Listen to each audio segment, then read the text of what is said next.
Frank, welcome. So I know that you are in charge of Sexual Minorities Uganda, and you're here currently in the U.S. trying to do a little tour to promote the awareness of the work that you're doing around the anti-homosexuality bill in Uganda. Um, but I also want to know, how did you sort of become an activist, and did you just sort of accept that role, or did you just fall into it, and how did that happen? Well, thank you so much.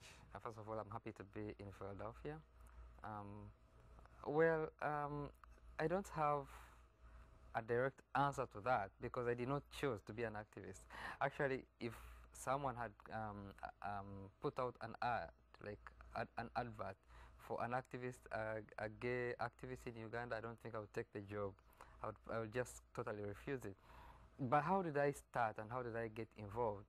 This all happened because I went through a lot of discrimination growing up as a gay person in Uganda, and within my family, within my friends, discrimination from school, and also from the church. So I started coming out to a few people and telling them about my sexuality and telling them how I feel inside because I did not even understand myself as a gay person. I thought, what is this that I feel inside me? And that's what I was telling people. I'm attracted to men, and that's what I'm feeling. And people told me, then you're gay. So I had a name for what I had, Mm. what I was feeling.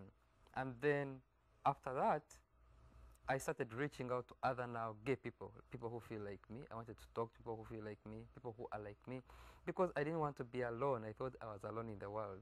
So by reaching out to other people and talking to other people, I was given a role. I assumed the role and the Right. responsibility to reach out even more.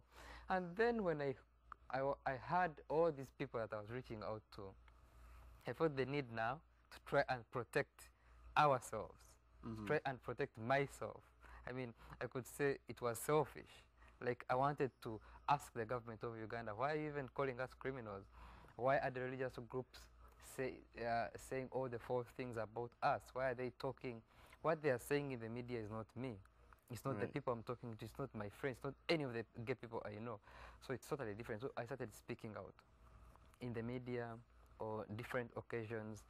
And again, that's the same thing. I again found myself having the title activist.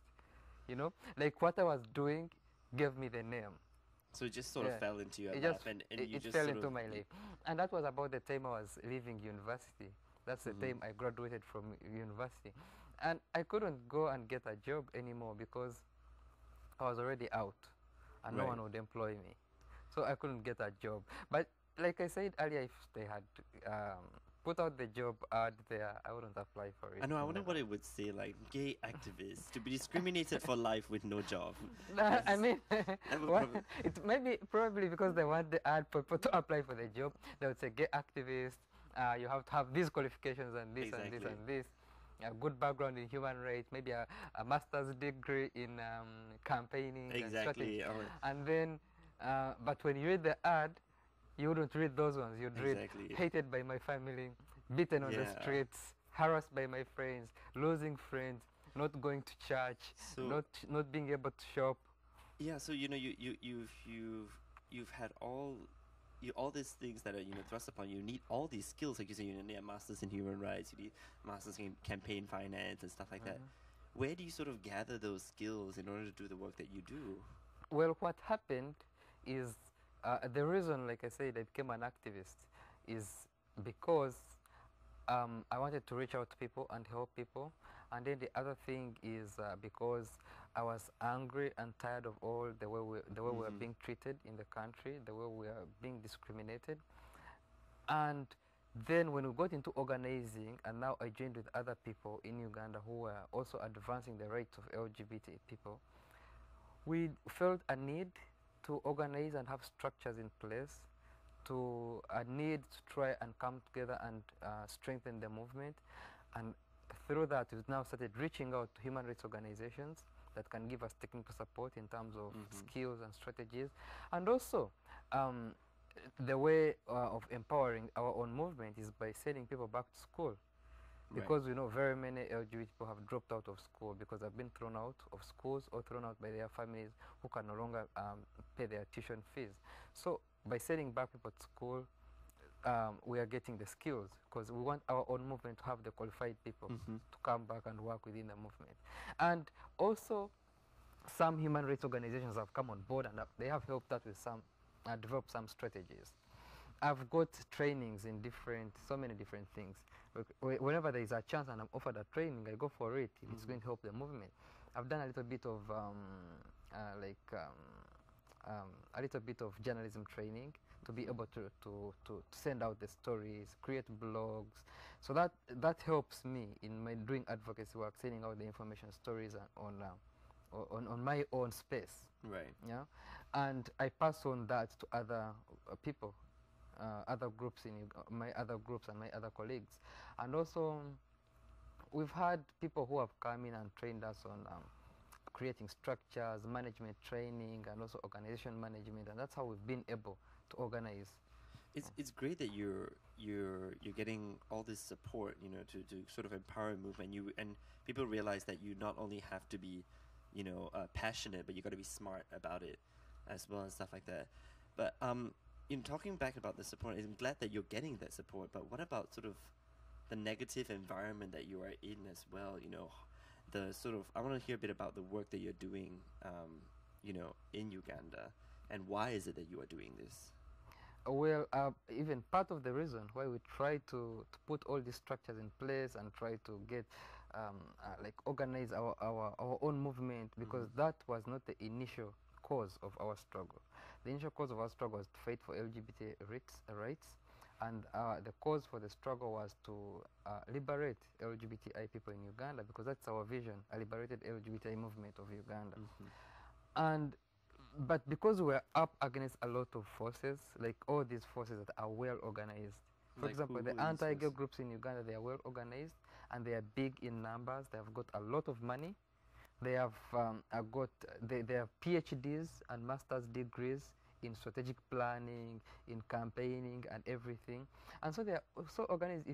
We realize if we want to stop them from spreading the homophobia in Uganda, then we should have also some technical skills, and that's why we try to also, in our own way, that's do that. great. You gotta get organized in order to fight these organizations. Exactly. Right? So, where do they get their money from? I'm more curious, because who is funding the opposition?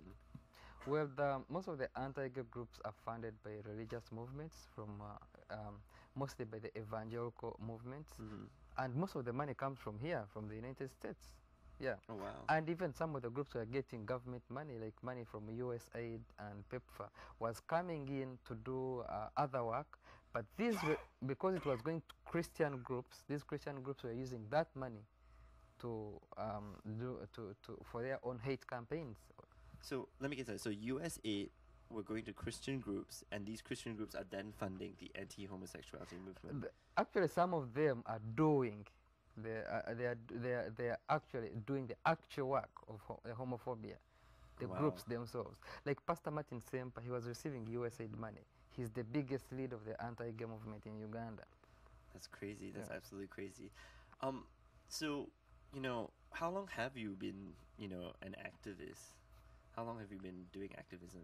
Well, I would think when I look back and when I put a name and try to understand activism, I think I've been doing activism almost all my life, because I came out when I was 16, but again, the way I spoke about homosexuality has been all my life, because I always felt that way, and I always, whenever I had a chance to speak about homosexuality, I would speak about homosexuality. Right. I remember in school when we have debates, I would be speaking and I would be defending homosexuality, and people would tell me, I think you're gay. In Uganda they say you're a homo. I think you're a homo. How come you're so much defending homos? Right. And I'm like, it's just a debate. Right. It's just a debate, and this is middle school. So like I've been speaking out, but I wasn't out. But when I came out at the age of 16, I started speaking. I didn't stop. But getting into political activism, like now speaking out in the media, and that has been 6 years back, from 2004. 6 years back right now. Yes. I mean, I myself, do sort of gay activism back home in Singapore, and I came out a little slightly later than you when I was 17, but I didn't really sort of get into Almost the same. almost the same. I didn't really get into sort of activism until I was 18 years old, and you know, I try to push, for a lot of things in Singapore to try to talk to people and stuff like that.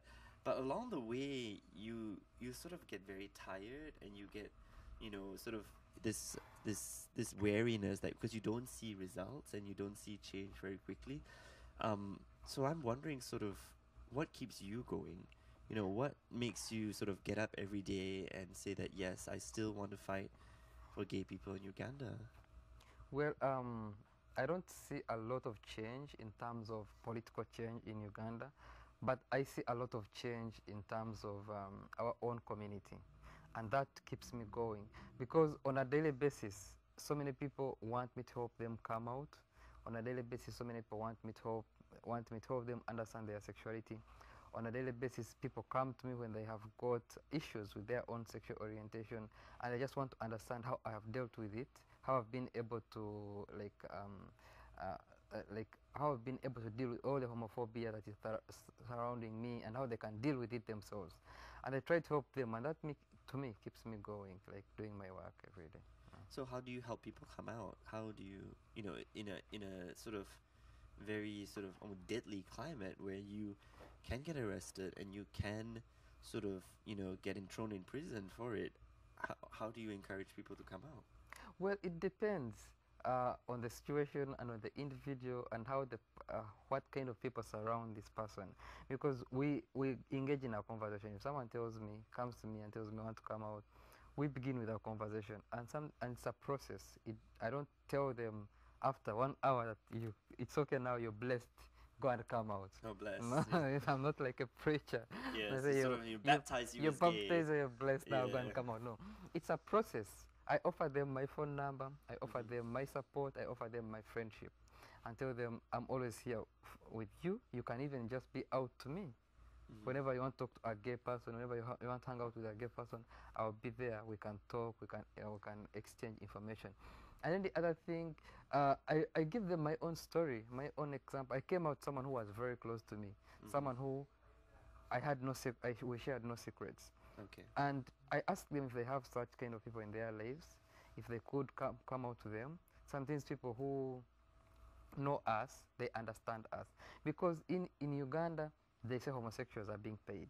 Like, you're paid to be gay. Right. Then they say sometimes it's because of bad parenting, like your parents didn't raise you very well.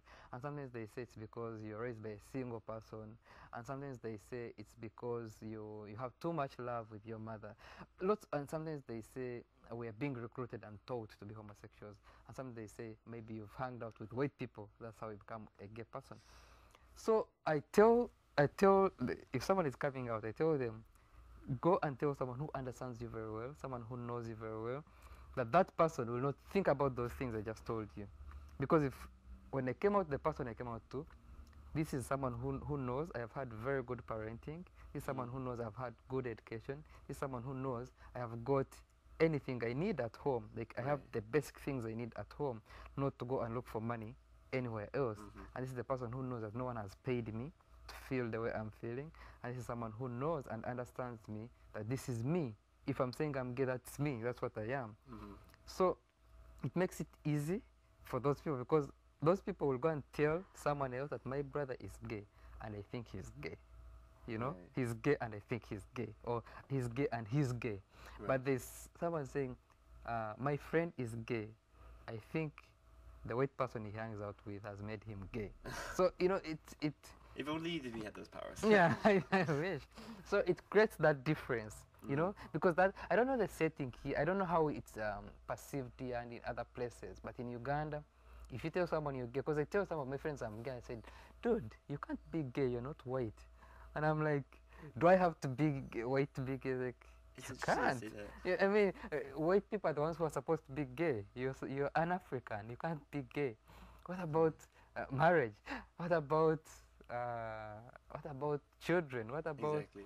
all those things? And I'm like, I'm gay. It's, That's you what know, I am. the concept that gay people turn other people gay is not something that is sort of, you know, unique to Uganda. You know, it's sort of spread around, even in Singapore and stuff like that.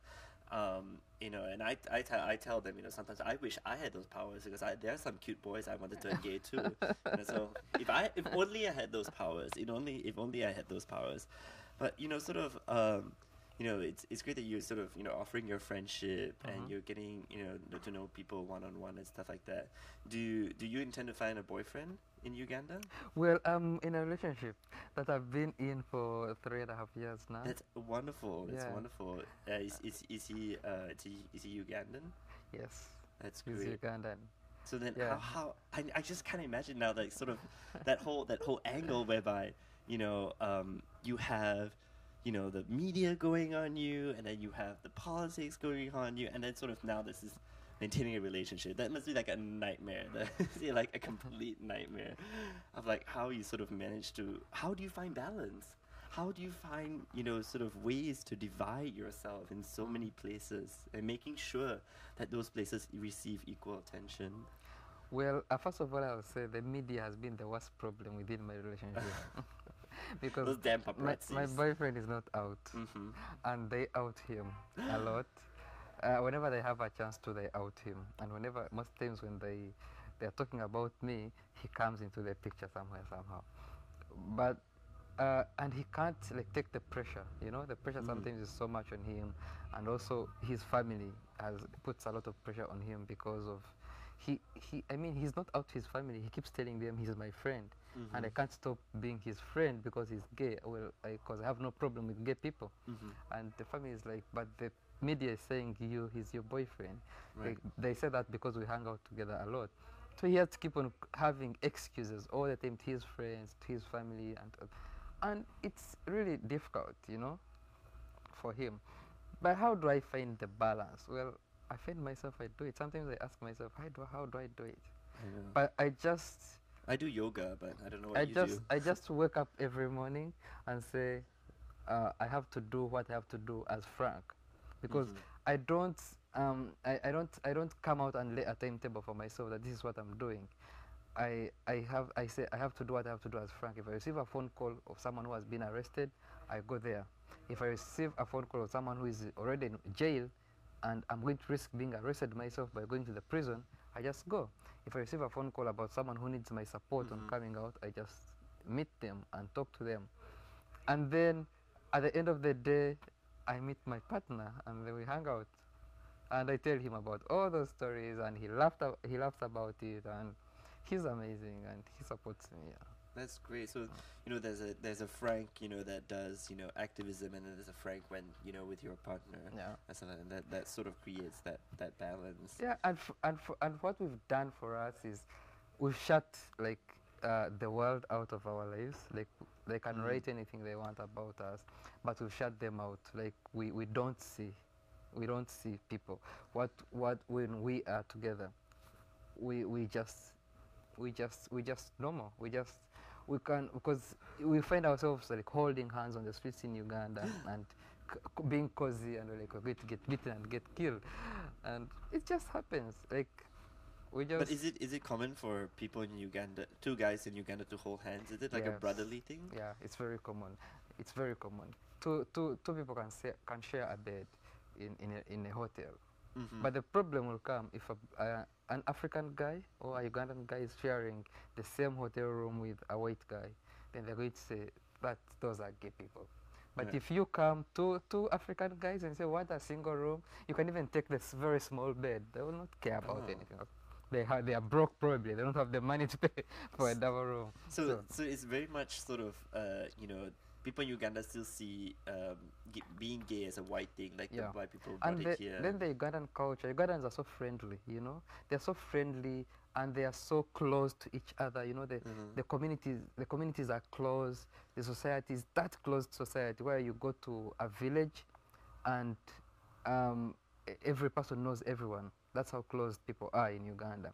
And that kind of holding hands and hugging, because for us we greet by hugging in my village, hugging and pecks on the cheeks, it's very normal, you know. It's normal. It's normal culture. So Even if they saw two people doing it, two guys hugging, it's normal, or holding hands, it's normal. So Yeah. it's interesting. You have a culture whereby guys can be very intimate with each other, and yet you have such a strong sort of aversion to homosexuality. You know, how can sort of how does that work out? You know, Well, the whole aspect of homosexuality in Uganda is based on ignorance. I think I keep telling people we have all the religious groups coming up and everything, but basically it is the language and ignorance. And we have tried in our movement to try and use language that people understand. Because you ask people homosexuality, they will tell you totally not African, right? not Ugandan thing. But to go in the local language and tell someone about homosexuality, they will say, they will listen to you and they will understand what you're talking about. This is interesting. You know, and then when you talk about gay, lesbian, bisexual, transgender, and all those things, you guys are like, what are you talking about? Those are Western things. But to go back and tell a Ugandan about a transgender person in the local language, they will understand. So it is the language and then the ignorance. Some people, because the media has portrayed, the media has got all the Western LGBT lifestyles and then brought them into the Ugandan culture, into the Ugandan society, and then created all this misinformation Right. that has made people not understand and has totally totally painted a very different picture. So clearing the ignorance from people's mind is going to take us away. So maybe it's more about sort of expressing, gay in local Ugandan language that will sort of help people to understand gay people more in that sense. Yes, that can help, but then doing advocacy, we have a problem because Uganda is an African country and it is very clear on sex and sexuality. So when you're talking about homosexuality in the local language, you're going to find yourself confronted a lot by sex. You're going to talk about sex a lot. And if you're going to talk about sex in the African language, oh my God. Even when I'm talking, like myself being an African and growing up in Uganda, I feel, is my mother listening? She around? Is she around, You still have that fear within you where you've been told all the time. I mean, I grew up when I was told to call like our private parts have names. Okay. Your private parts. Our private parts. They have what names. do they call them? Like in my language, they're called animals. They're called animals? Yes. Like we have a word in my local language. This is kasolo. Kasolo. Kasolo will mean a private part. Okay. Yeah, and that means an animal, a small animal. Okay. Yeah, but for us who grew up like in modern families, you were told to call them cartoons. So like, did you clean your cartoon? I'm like, what? So you know that. So they don't want you to call it a penis, or they don't want you to use cartoon those means words. penis. Exactly. Okay, they don't want you So to you call see, it that. they have named the sexual organs. They have given them names, and then the other thing is they have all the sexual practices have been given names, other names that people don't understand. So by you coming in the media and then talking about homosexuality in the local language and trying to express yourself, oh God, you're going to receive a lot of hostility. You're going to say, oh, he's so pornographic. He has no shame. How do you even do that? How do you even say that in the media? Yeah. Because they distance themselves. Yeah, because from the sex. culture doesn't want to talk about sex at all. Yeah. So if you have a culture that distances itself from sex, how do you encourage people to talk about sex then? It becomes very, very difficult. It becomes very, very difficult, especially when you're addressing issues of sexuality. I mean, the only time you can be able to express yourself would be in like human rights forums, because even some people will walk out of the room the moment you start talking about sex. They're like, oh God, we can't listen to this. How can someone who is 27 years old be talking to us about sex who are 50 years old? We're supposed to know sex. He's not supposed to know sex. It's like an abomination. A young person talking about sex. It's the elders who are supposed to talk about sex, and by the time you talk about sex, you have to go through rituals and all ritual, yeah. Yes, to be holy. And by the time, I mean, how can you even go and start talking to your parents about sex? It's like kind of an abomination. So is there ways to sort of use the media to talk about sex, where the media has been against you, right? What about sort of starting your own media, like your own online magazine, your own newspaper, to sort of help spread the word, sort of profiling sort of people, everyday Ugandans and their life stories, and putting that together and to spread that word. What can you sort of have you thought of starting out your own media? Yeah, well, we've thought about that, but then again, it would be an online media, Mm-hmm. because it would be very difficult to do a print media Yeah. or radio, which is entirely openly gay in Uganda, Mm-hmm. because then it would be locked down in a minute. In terms of doing an online media, I mean, there are lots of things we want to do as a growing movement in terms of structures and having all those things in place. But we have, like I said earlier, we have limited technical support, Mm-hmm. limited resources in terms of finances, and also people who are willing to come and give their time to work are very few, because we don't pay them. We don't pay people who work at SMAG. And Uganda is one of the countries that has got very low rates of employment. So as we struggle with our own movement, even LGBT people are still struggling, like other Ugandans, to find jobs and to Right. survive. So it becomes very, very difficult to create some things, to put some things in place. But this is something we've thought of, and this is Right. something we want to do. I mean, one of the ways that I can see this happening is to sort of combine the online magazine with maybe things like fashion and things like music and stuff like that, to make it more broader, so that it doesn't have to be solely focused on gay, but it can have sort of like a gay sort of undercurrent, and stuff like that. So that's sort of one of the ways. And some magazines have done that. They combine fashion, because people like looking at clothes and stuff like that, and so maybe sort of have that as sort of like the broad topic, and then sort of concentrating underneath it and stuff like that on gay issues. But you also mentioned about sort of support, and that you have very limited resources, and your staff isn't paid, and it's all volunteer and stuff like that.